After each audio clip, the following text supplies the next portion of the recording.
Tema ibadah kita ialah berbahagialah mereka yang tidak melihat namun percaya.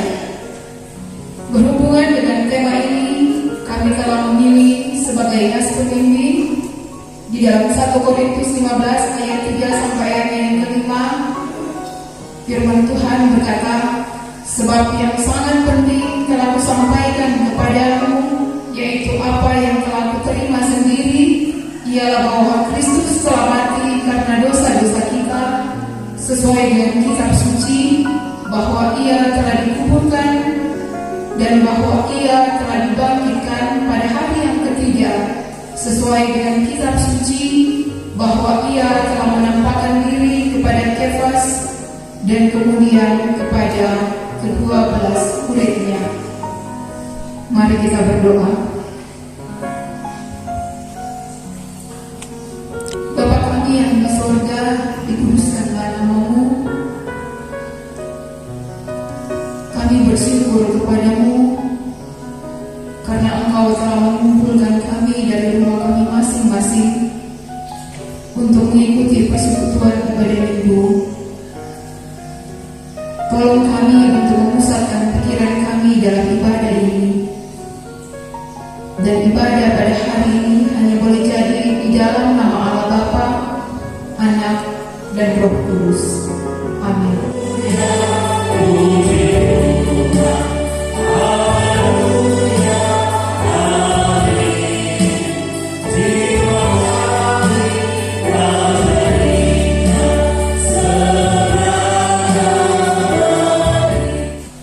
Yesus berfirman, kasihilah Tuhan Allahmu dengan segenap hatimu, dan dengan segenap jiwamu, dan dengan segenap akal budimu.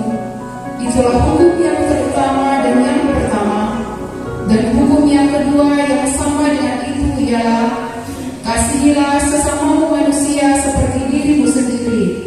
Pada kedua hukum inilah tergantung seluruh hukum Taurat dan kitab para nabi. Bagaimana sikap kita terhadap Tuhan Allah kita? Apakah kita sungguh-sungguh mengasihi Dia dan segala perbuatannya? Dan bagaimanakah sikap kita terhadap sesama manusia? Apakah kita benar-benar mengasihi sesama kita? Patutlah kami mengaku sedekah terhadap apa yang kami lakukan, yaitu yang salah, dan sedekah terhadap apa yang lakukan, yaitu yang baik. Oleh karena itu, marilah kita merendahkan diri di hadapan Tuhan Allah kita dan mengaku dosa kita kepadanya. Ya Tuhan Allah kami, umat-Mu datang kepadamu dengan kepala yang tertunduk. Kami datang membawa pengakuan dosa di hadapan-Mu Tuhan. Kami menyadari dalam kehidupan ini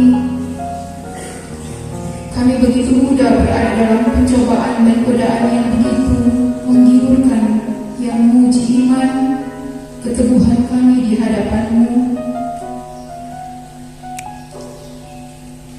Oleh karena itu Tuhan, kami mohon pengampunan dari-Mu. Ampuni kami Bapa, ampuni kami ya Allah. Kuatkan kami Tuhan, agar kami tetap setia mengiring Engkau. Mampukan kami agar kami menjauhkan diri dari dosa yang tidak mau kehendaki. Ganti dosa-dosa kami. Inilah pengakuan dosa kami kepadamu, ya Tuhan. Dengarlah.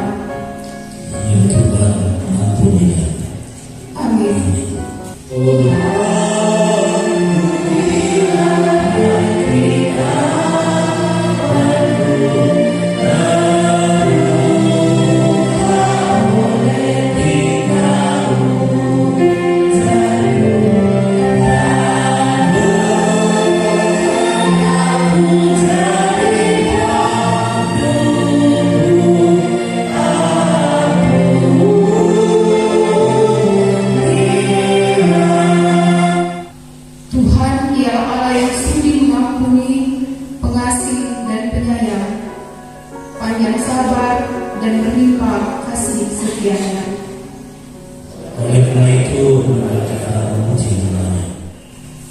Terpujilah Tuhan untuk selama-lamanya dan lawanlah dosa. Amin. Jemaat Tuhan, kita akan masuk pada pembacaan dan perenungan firman Tuhan. Marilah kita berdoa.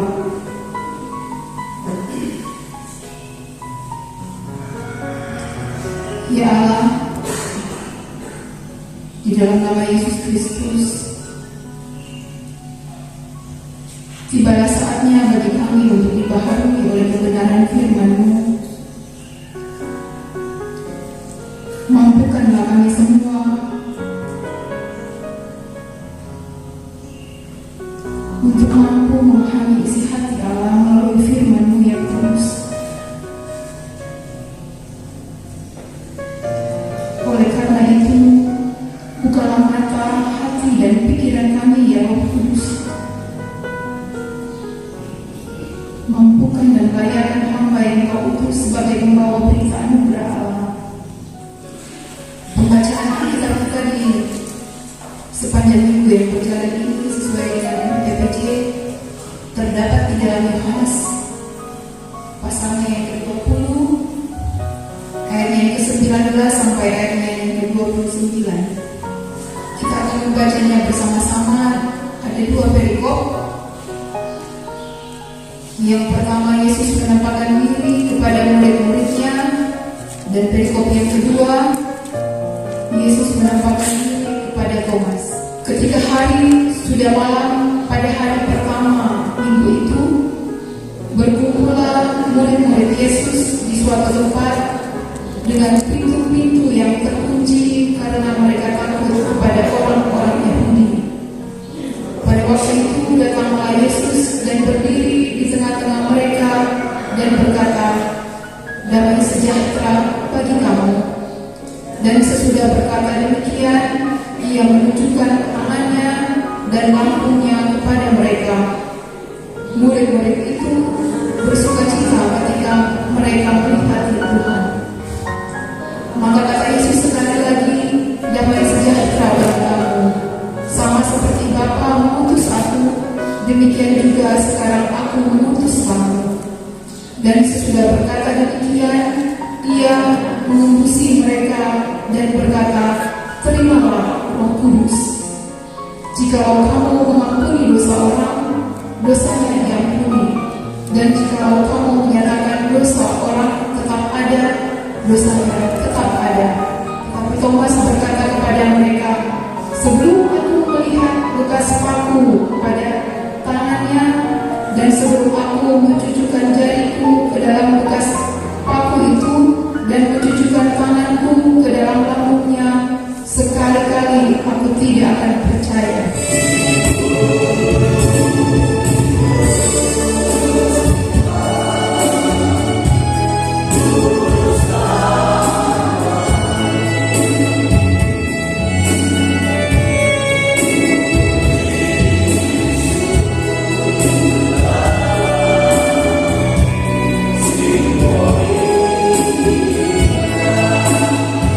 Damai di hati. Terpujilah Tuhan. Kita bisa bertemu di pagi yang begitu diberkati oleh Tuhan pada pagi hari ini di dalam pembahasan tema kita yang pada minggu yang berjalan ini adalah berbahagialah mereka yang tidak melihat namun percaya. Saudara-saudara yang dikasihi dalam Yesus Kristus, kita baru saja melewati peristiwa penting di dalam sejarah umat manusia, di mana karya keselamatan yang dikerjakan oleh Yesus Kristus itu baru saja kita lewati, dan sampai saat ini kita masih merayakannya karena baru saja. Kalau kita memperhatikan dengan sungguh bagaimana perjalanan Yesus Kristus sampai pada kayu salib, 4 Injil di dalam Perjanjian Baru, Matius, Markus, Lukas, dan Yohanes, menulisnya begitu rinci dan jelas, begitu terperinci, sehingga kita bisa membacanya dalam Matius, kemudian kita membacanya berdasarkan pandangan dari Markus dan pandangan dari Lukas serta pandangan dari Yohanes. Yohanes adalah Injil yang berbeda, sedikit berbeda dari Injil sinoptik seperti Matius, Markus, dan Lukas. Injil Yohanes lebih menekankan kepada pribadi Yesus Kristus dan ajaran. Saudara yang dikasih dalam Yesus Kristus, berita kebangkitan Yesus itu telah tersebar di seluruh daerah yang ada di Yerusalem pada waktu itu. Yang pertama kita sudah baca pada minggu yang lalu oleh para perempuan, dan kemudian tersebar pada para murid-murid, dan tersebarlah ke seluruh pelosok negeri. Jadi ketika Yesus menampakkan diri kepada murid-murid, Thomas tidak ada di sana, dan para murid-murid pun langsung dengan begitu percaya karena mereka bertemu dengan Yesus secara langsung. Dan ketika ia bertemu dengan para murid, ia memberikan salam damai sejahtera. Karena pada waktu itu murid-murid diliputi oleh rasa tidak damai, rasa ketakutan bahwa pastilah pemerintah Romawi pada waktu itu akan mencari para pengikut Yesus. Dan ketika murid-murid memberitakan soal berita kebangkitan itu, seperti yang kita baca pada ayatnya yang ke-26, sebelum aku melihat bekas paku pada tangannya, dan sebelum aku mencucukkan jariku ke dalam bekas paku itu, dan mencucukkan tanganku ke dalam lambungnya, sekali-kali aku tidak akan percaya. Jadi dia tidak bertemu Tuhan ketika Tuhan Yesus menunjukkan tangannya yang dipaku dan lambungnya yang ditikam. Oleh karena itu ketika ia mendengar berita kebangkitan, yang sebenarnya sebagai rasul, ia tahu bahwa Tuhannya sesuai dengan isi kitab-kitab dan juga pesan dari Tuhan bahwa pada hari yang ketiga ia akan bangkit. Tetapi karena imannya goyah, ia tidak percaya akan hal tersebut sebelum ia melihatnya secara langsung, membuktikannya dengan mata kepalanya sendiri. Hal ini berbeda dengan para perempuan, Maria Magdalena, Salome, dan Maria yang lain, yang ketika mendengarkan dari dua orang yang ada ketika mereka bertemu dalam kubur itu langsung percaya. Kadang-kala iman yang dialami oleh Thomas itu menggambarkan iman percaya kita juga seperti itu. Kalau kita membaca Alkitab pada saat ini, dengan begitu mudah kita mengkritik, oh itu iman Thomas, harus melihat kemudian percaya. Tapi sebenarnya hal tersebut juga berlaku di dalam kehidupan kita. Kita merasa goyah ketika kita mengetahui mana ini penyertaan Tuhan dalam kehidupan kita. Di saat ini kita diajarkan oleh Tuhan bagaimana kita memiliki iman. Kita yang tidak melihat, tapi kita harus percaya. Kita diajarkan oleh Tuhan bagaimana kita memiliki level iman yang setingkat lebih tinggi. Kita tidak melihat, tetapi kita percaya bahwa di dalam kehidupan kita harus tekun dan taat kepadanya. Kita menunggu waktu-waktu yang memang ditetapkan oleh Tuhan. Kita merasa bahwa Tuhan belum bekerja, belum tentu itu menurut pandangan kita. Tetapi menurut pandangan Allah melihat bagaimana kita harus taat kepadanya, sama seperti Yesus yang taat kepada Bapanya di kayu salibnya. Ia adalah gembala yang baik, makanya ketika ia menampakkan diri, ia langsung datang kepada Thomas dan langsung bilang, inilah tanganku, cucukkanlah jari-jarimu ke dalam tanganku dan tanganmu ke dalam lambungmu. Jadi Yohanes menulis, Thomas langsung percaya dan bilang satu pengakuan yang sangat inti dari Injil Yohanes, yaitu, ya Tuhanku dan Allahku. Tuhan tahu apa yang dibutuhkan oleh Thomas, sama seperti kita. Tuhan juga tahu apa yang kita butuhkan di dalam kehidupan. Marilah kita tetap taat kepada Allah di dalam satu iman, percaya kita bahwa Allah sanggup. Dia sanggup untuk menyelesaikan. Ia sanggup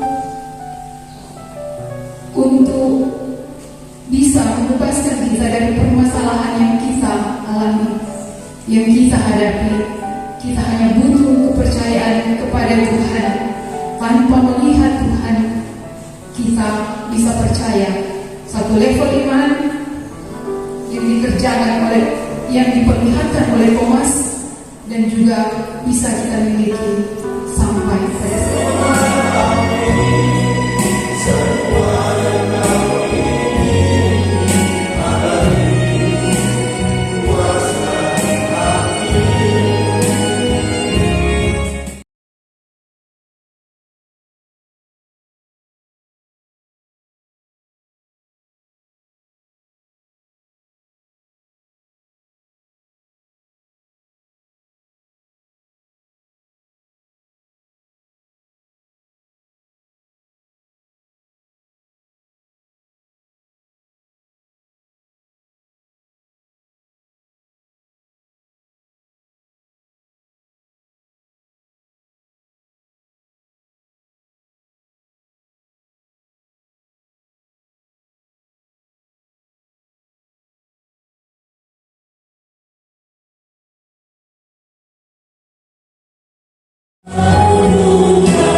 Jadi akhirnya saudara-saudara, semua yang benar, semua yang mulia, semua yang adil, semua yang suci, semua yang manis, semua yang sedap didengar, semua yang disebut kebajikan dan patut dipuji, pikirkanlah semuanya itu.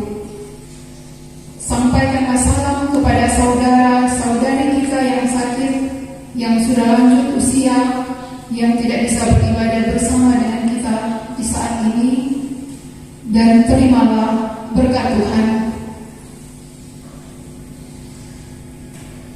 Kasih karunia Tuhan Yesus Kristus dan kasih Allah dan persekutuan Roh Kudus menyertai saudara sekalian.